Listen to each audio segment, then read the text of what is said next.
ओम शांति। आज 9 नवंबर 2022 की मुरली में विशेष बाबा सेवाओं के लिए हमें प्रेरित भी कर रहे हैं और किस प्रकार से हमें सेवाएं करनी है उसकी बहुत सी युक्तियां भी बाबा ने बताई हैं और हमें बहुत सी खुशी की पॉइंट्स भी दी हैं ताकि हम स्वयं अपने अंदर खुशी को भर के दूसरों को वो दे सकें। तो सबसे पहले जो बाबा ने कहा कि हम सभी कौन हैं, नूरे रत्न है, ऐसे रत्न जिसे बेहद का बाप समझाते हैं और ऐसे रत्न जो खुद समझते हैं और जो स्वयं परमात्मा के महावाक्य को सुन सकते हैं। तो ऐसे खुशी में रहना है। फिर बाबा ने कहा नई दुनिया जो पहले थी वही शांति की दुनिया, सुख की दुनिया अब आने वाली है और ऐसी दुनिया जिसमें दुख धाम का नाम निशान भी नहीं है, जिसमें अशांति नहीं है। तो ऐसी दुनिया को हमें देखना है जो हमारे लिए ही आ रही है। फिर ये 5000 वर्ष की कहानी ये भी हम ही जानते हैं, जबकि स्वयं बाप आते हैं और वही हमें बताते हैं कि हम पहले सभी आत्माएं शांति धाम में थी, फिर सुख धाम में आती हैं और ये बातें किसी शास्त्रों में नहीं है। तो इस नशे में रहना है कि ये सब बातें सिर्फ हमें ही पता है। फिर बाबा ने बताया कि भगवान जो है वो सबके पास नहीं आते हैं और न ही सारे परमात्मा के सम्मुख हो सकते हैं। तो ऐसे अपने को देखना है। और जैसे बाबा ने कहा कि कोई बड़ा आदमी होता है तो उनको सब थोड़ी देख सकते हैं। तो ऐसे इस नशे में रहना है कि हम कौन हैं, जिसके सम्मुख बाप आते हैं, जिसके पास बाप आते हैं। फिर बाबा ने कहा बाप कैसा है, जो इस समय सभी हम मनुष्य आत्माओं को गति और सदगति देते हैं, यानी परम धाम भी लेकर चलते और सुख धाम की बादशाही भी देते। फिर इस समय हम बच्चे कैसे हैं, जो रोशनी में हैं, क्योंकि त्रिकालदर्शी बाप आकर हम बच्चों को त्रिकालदर्शी बनाते हैं। जैसे बाबा ने कहा कि लक्ष्मी नारायण, उन्हें भी नहीं पता है कि उन्होंने ये ऊंच सदगति कैसे पाई है, नॉलेज ही नहीं है कि बाप द्वारा ये राज्य कैसे पाया। तो ये नॉलेज हमें इस समय ही है। तो इस नॉलेज के सिमरण में भी रहना है और इस खुशी में भी रहना है और फिर बांटनी भी है ये खुशी। फिर बाप आकर हमें पारस बुद्धि बना देते हैं और सतयुग में हम कैसे होते हैं, पारस बुद्धि होते हैं। तो इस नशे और खुशी में रहना है और इस खुशी में रहते हुए इस दुनिया से वैराग्य रखना है। जो बाबा ने आज कहा है कि इस दुनिया में तो क्या है, जहाँ हर एक के दिल में एक दूसरे के लिए नफ़रत है, कि शरीर के आधार पर है। कोई कहता है ये काला है, काले के लिए नफ़रत है, फिर समझते हैं ये हमारी जगह से ही निकल जाए, इतनी नफ़रत करते हैं। बाबा कहते हैं अनेक धर्म हो गए हैं, इस वजह से लड़ते झगड़ते रहते हैं। तो ये तो रावण का राज्य है जिसका अब अंत है। और ये दुनिया कैसी है, जहाँ सुख शांति का नाम निशान भी नहीं है, सभी आसुरी मत के अधीन है। अब इस चीज़ को भी हमें समझना है कि सभी आत्माएं आसुरी मत के अधीन है, पत्थर बुद्धि है। तो क्या करना है, तरस रखना है और इस दुनिया से वैराग्य रखना है। फिर बाबा ने बताया है कि अब बीके, जो हम सभी कहते हैं कि हम ब्रह्मा कुमार कुमारियाँ हैं, बीकेज हैं, तो कौन कहला सकता है अपने आप को बीके। तो बाबा ने कहा मतभेद नहीं होना चाहिए कि आपस में कई ब्राह्मणों का आपस में बनती नहीं है। तो बाबा कहते फिर उन्हें बीके नहीं कहला सकते वो, कि मतभेद के कारण आपस में बात भी नहीं करते हैं, तो ऐसे भी हो जाता है। फिर देह अभिमान में रहते हैं तो भी बीकेस नहीं कहलाएंगे। संपूर्ण बीके कब कहलाएंगे, जब देह भान नहीं है, देह अभिमान नहीं है। बाबा कहते मतभेद नहीं होना चाहिए। फिर ये ईश्वरीय राज्य है, इसमें आसुरी स्वभाव वाले रह नहीं सकते। बाबा कहते बीके कहलाने का हक नहीं है। तो चेक करना है कि हमारे अंदर कोई आसुरी स्वभाव कभी इमर्ज तो नहीं हो जाता है, कि लड़ने का, गुस्सा करने का, चिड़चिड़ा होने का, नफ़रत करने का। तो चेक करना है। फिर बाबा कहते जैसे बाप मीठा और प्यारा है तो बाप समान बनना है। जैसे कोई कोई कड़वे बन पड़ते तो बाबा क्या कहते, ये तो जैसे जंगली कांटे हैं। तो ये भी चेक करना है कि हम कड़वे तो नहीं बनते हैं।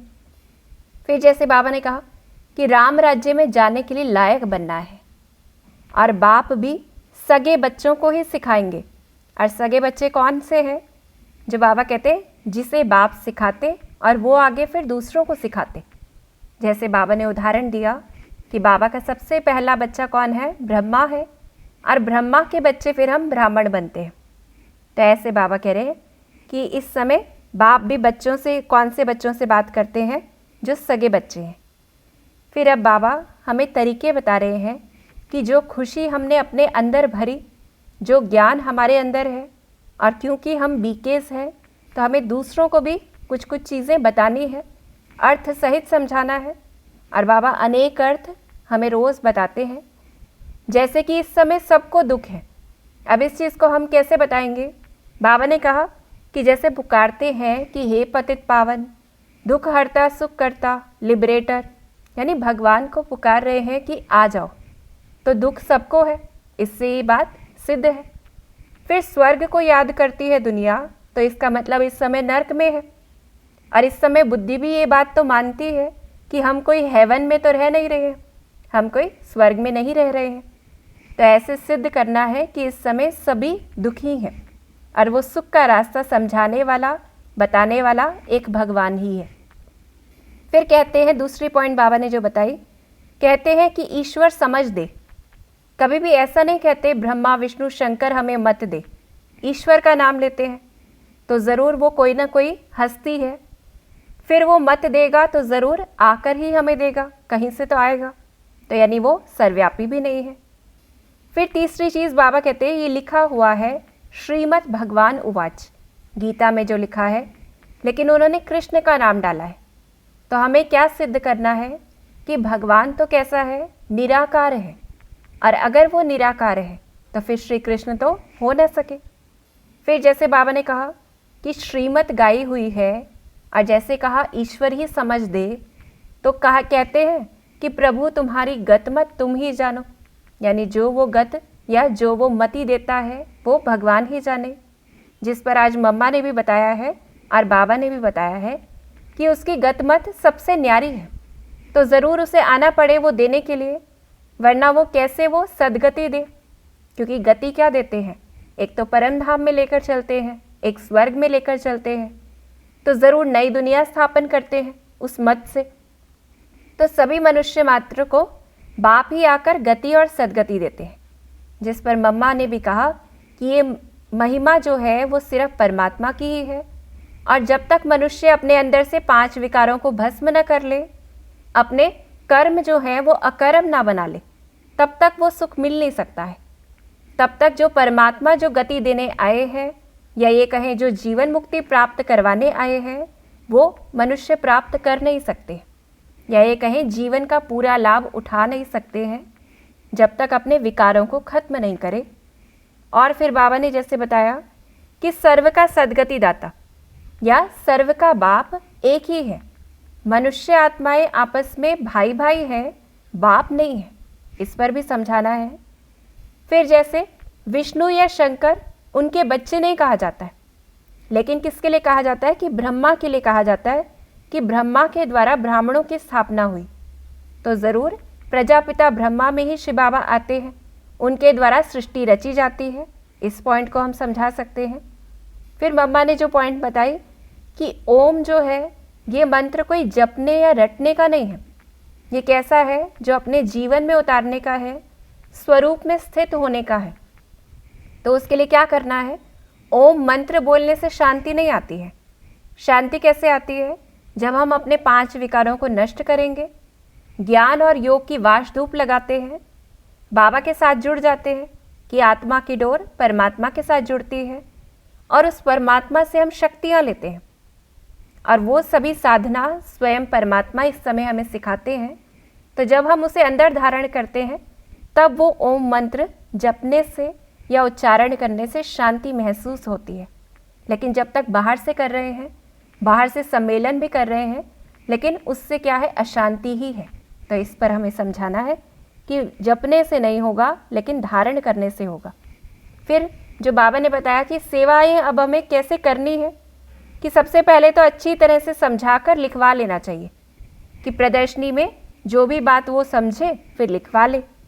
फिर बाबा ने कहा टीचर होकर पूछना चाहिए, यानी कि टीचर बनकर पूछना है, क्योंकि ये पढ़ाई है। तो बाबा कहते हैं टीचर होकर बैठना है, और जब टीचर होकर पूछेंगे तो वो जवाब भी देंगे, यानी अथॉरिटी से पूछना है, ज्ञान की अथॉरिटी से पूछना है तो दूसरा भी जवाब देगा। जैसे बाबा ने कहा भाषण किया, सिर्फ स्टेज पर बैठ गए, ये तो कॉमन बात है, लेकिन पूछनी है हर चीज़ ताकि हम हर चीज़ स्पष्ट कर पाएँ। फिर जैसे बाबा ने कहा सिद्ध कर कर बताना है कि ये सारी दुनिया तो झूठी है, पत्थर बुद्धि है। और फिर अच्छी तरह से भाषण करना है कि बाबा कहते हैं ऐसे नहीं जो आया बोल दिया, लेकिन पहेली की तरह से हमें पूछना है। आज विशेष बाबा हमें इस पर अटेंशन दिला रहे हैं कि पहेलियों के रूप से हम बनाएं, कि जैसे क्वेश्चंस हैं, जैसे बाबा ने कहा कि क्या महाभारत सच में हुई, या हम ये कह सकते हैं क्या इस समय गीता जो है वो श्री कृष्ण ने सुनाई। तो इस तरह से पहेलियों के रूप से, प्रश्नों के रूप से हमें पूछना है, आपस में राय करनी चाहिए। ये 5 विकारों की बाबा कहते हैं डायलॉग तो बहुत करते हैं, लेकिन विहंग मार्ग की सर्विस करनी है, यानी ऐसी सर्विस जिसमें अनेक आत्माएं उस ज्ञान को समझ सकें। जैसे बाबा ने कहा कि हर एक धर्म वाले हैं, उनको अलग अलग निमंत्रण देना चाहिए। जैसे रामकृष्ण वाले हैं, हरिजन वाले हैं, तो उनके जो मुख्य हैं उनको निमंत्रण देके बुलाना चाहिए। फिर माताओं को भी अच्छी तरह से ललकार करनी है, कमज़ोर नहीं बनना है। और बाबा ने कहा मुख्य टॉपिक्स जो हैं वो उठाने हैं, जैसे आज कहा पतित पावन कौन है, इस तरह के प्रश्नों पे हमें लेकर चलना है, कि प्रश्नों पे चित्र बनाने चाहिए। और बाबा कहते हैं प्रोजेक्टर में पहेलियाँ दिखा सकते हैं। और पहली बात सिद्ध क्या करनी है हमें, मुख्य बात, अल्फ को जानेंगे तो सब कुछ जान जाएंगे, क्योंकि बीज को जानने से सारा झाड़ बुद्धि में आ जाता है। तो मुख्य बाबा का परिचय हमें देना है।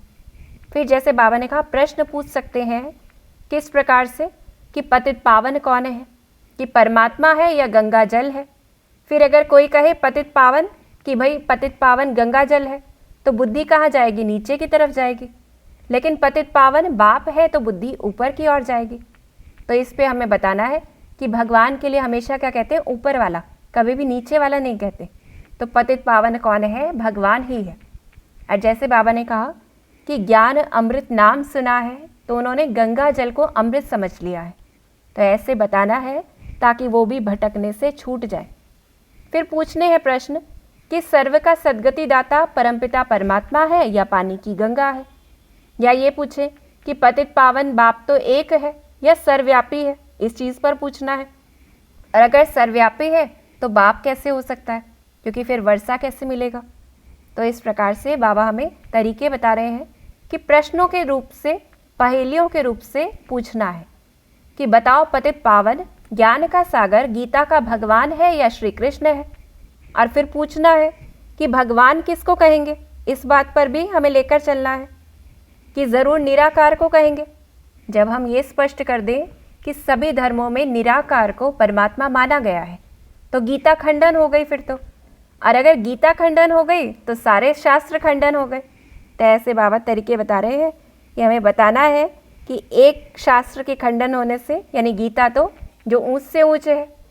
फिर जैसे बाबा कह रहे हैं कि गीता का भगवान पुनर्जन्म रहित ज्ञान सागर परमपिता परमात्मा है या श्री कृष्ण, ऐसे पूछना है, पहेली के रूप से पूछना है कि भगवान ने गीता रची है और इस समय श्री कृष्ण भी वो पावन बन रहे हैं, यानी वो आत्मा भी पावन बन रही है, ऐसे उठाना है। फिर बाबा हमें सीढ़ी के चित्र पर बता रहे हैं कि सीढ़ी के चित्र को कैसे समझाया जाए। जैसे स्लाइड के रूप से, यानी प्रोजेक्टर में क्या दिखा सकते हैं, उतरती कला और चढ़ती कला। और फिर उस उतरती कला और चढ़ती कला को समझाना है।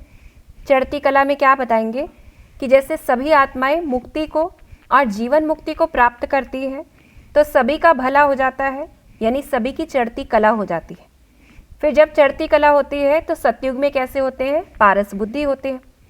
फिर बताना है कि वही आत्माएं जो सतो प्रधान सतयुग वाली थी, वही तमो प्रधान में नीचे आती हैं। और दिखाना है उस स्लाइड में कि द्वापर से उतरती कला शुरू हो जाती है, और जो बीच का टाइम है, यानी द्वापर से शुरुआत होती है जब, तो उस समय तमो प्रधानता उतनी नहीं होती है। जैसे क्राइस्ट जो हैं वो उसी टाइम आते ही हैं ऊपर से, तो उस समय वो तमोगुणी नहीं है। वो आत्मा भी सतो रजो तमो इन सभी से पास करती है। फिर बताना है कलयुग का बताना है कि कलयुग अंत में सभी आत्माएं तमो प्रधान बन जाती हैं और जो पारस बुद्धि थे वही पत्थर बुद्धि बन जाते हैं जब सृष्टि का अंत होता है और बाबा आकर पारस बुद्धि बनाते हैं। इस समय सारा झाड़ जड़ जड़ीभूत हो जाता है और जबकि विनाश होता है। तो ऐसे बताना है। फिर बाबा सेवाओं के लिए प्रेरित करते हैं कि ये सब बातें बाप समझाते हैं जो किसी शास्त्र में नहीं है, क्योंकि भगवान ही कैसा है, नॉलेजफुल है, जो सब कुछ जानते हैं। बाबा कहते बाप युक्तियाँ तो बहुत बताते हैं लेकिन किसी को याद भी हो, क्योंकि ऐसा समाचार नहीं आता है। तो बाबा को हमें समाचार देना है। बाबा कहते बच्चे समझाते नहीं हैं, अपने को अक्लमंद तो समझते हैं लेकिन कच्चे हैं। तो इसलिए बाबा कहते मेहनत करनी है। सिर्फ कहते हैं कि लोग क्या कहते हैं, बीके अच्छी सर्विस करते हैं, लेकिन बाबा कहते आता नहीं है कोई भी। तो बाबा को रिजल्ट दिखाना है। तो इस प्रकार से बाबा ने सेवाओं के लिए प्रेरित भी किया और सेवाओं की बहुत सी पॉइंट्स भी दी हमें। फिर बाबा ने अंत में हमें वरदान दिया है और स्वमान दिया है कि हमें क्या करना है, मास्टर दाता बनकर खुशियों का खजाना बांटना है। तो क्या होगा, सर्व की दुआएं मिलती रहेंगी। जैसे बाबा ने कहा सब खुशी के भिखारी हैं, आप दाता के बच्चे हो, तो हमारा काम क्या है, देने का काम है। जो भी संबंध संपर्क में आए उसे खुशी देनी है, कोई खाली हाथ ना जाए। इस पर अटेंशन देना है कि कोई खाली हाथ ना जाए। तो जो भी हमारे आसपास हो हमें दुआएं देते रहना है। बाबा ने कहा हर समय देखना है कि मास्टर दाता बनकर कुछ दे रहे हैं या सिर्फ अपने में ही खुश हैं, कि खुद ही खुशी ले रहे हैं या दूसरों को भी दे रहे हैं। और जितना देंगे उतना दुआएं मिलेंगी और उतना हम सहज पुरुषार्थी बन जाएंगे। तो ये एक शॉर्टकट है कि जितना देंगे दुआएं भी मिलेंगी, सहज पुरुषार्थी बन जाएंगे। फिर बाबा ने स्वमान दिया है कि मैं आत्मा संगम युग की प्राप्तियों को याद रख सदा प्रसन्न रहने वाली आत्मा हूँ। तो बाबा रोज़ हमें याद दिला रहे हैं कि हम कितनी प्राप्तियाँ हमें हो रही हैं, कितनी चीज़ें हैं जो हमें ही पता है। स्वयं भगवान हमारे सामने आते हैं। तो ऐसे याद रखना है उन प्राप्तियों को और सदा प्रसन्न रहना है। तो आज विशेष अटेंशन खुशियों के खजाने पर देना है और जो बाबा ने सेवा की युक्तियाँ बताई और जो दान करना है, जो खुशी हमें मिली है दूसरों को भी देनी है। ओम शांति।